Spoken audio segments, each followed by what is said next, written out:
റാം നാരായൺ റാം. ഒരു ശാന്തിയുണ്ടെങ്കിൽ അതിൽ അനന്തശക്തിയും ഉണ്ടാകും. ഇതാണ് നിയമം. ഭൂമിയിലെ മണ്ണിലും സ്ഥലങ്ങളിലും ജലത്തിലെയും സൂര്യനിലും. ഇത് നമ്മുടെ സൂര്യനല്ല. മൂടൽമഞ്ഞിലും എല്ലായിടത്തും ഒരുപോലെ തരംഗം പതയുകയാണ്. ഈ ഭൂമി എങ്ങനെയാണെന്ന് നീ അറിയുമോ? സൂര്യൻ ഭൂമിയെ തനിക്കായി ആകർഷിക്കുന്നത് പോലെ ഒരു മനുഷ്യൻ മറ്റൊരാളെ ആകർഷിക്കുന്നു. ഈ ആകർഷണം സത്യത്തിൻ്റെ രൂപത്തെ കാണിക്കുന്നു. സൂര്യൻ തൻ്റെ കിരണങ്ങൾ നൽകുന്നു. അതുപോലെ എല്ലാ കാര്യങ്ങളും ആകൃതിയിലേക്കെത്തുന്നു. ഈ ഭൂമികൾ എല്ലാം ചിന്തിക്കുന്നു. നമ്മുടെ ഈ ഭൂമിയിൽ എല്ലാം എപ്പോഴായിരിക്കും എത്തുക? നമ്മൾ ഈ ഭൂമിയിൽ തന്നെ ഉണ്ട്.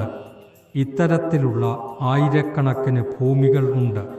നാം ആ ശക്തിയിൽ ശരീരം വെച്ച് ഇരിക്കാമാകുമോ? ഈ ഭൂമി അങ്ങനെ ഒരു സ്ഥലമാണ്. ഇവിടെ ആ അളവിൽ ചേരേണ്ടി വരും. അവർക്ക് ഒരു അളവുണ്ട്.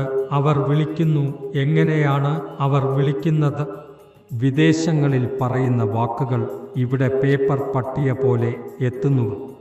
ഈ യന്ത്രം അങ്ങനെ ആണെങ്കിൽ അതിനെ സൃഷ്ടിച്ച മനസ്സിൻ്റെ ശക്തി എത്രയായിരിക്കും എന്നു ചിന്തിക്കുക.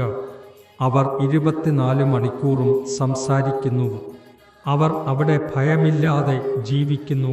ഞങ്ങൾ ഇവിടെ എല്ലാം ശരിയാണെന്ന് കരുതുന്നു.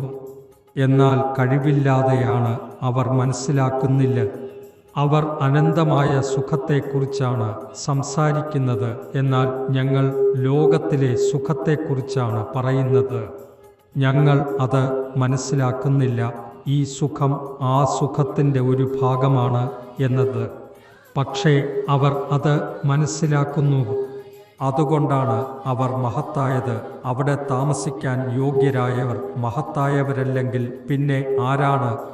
അവിടെ ശിലകൾക്കിടയിലെ ഒരു മണൽക്കണം തിന്നാൽ പോലും സിദ്ധി ലഭിക്കുന്നു. അവിടെ നിന്നാണ് ഈ വിരാട് പുരുഷനായ ശിവപുരുഷൻ ഈ അനന്തഭൂമിയോട് സംസാരിക്കുന്നത്. അവിടെയുള്ള ആഹ്വാനം എത്ര അളവിലായിരിക്കും?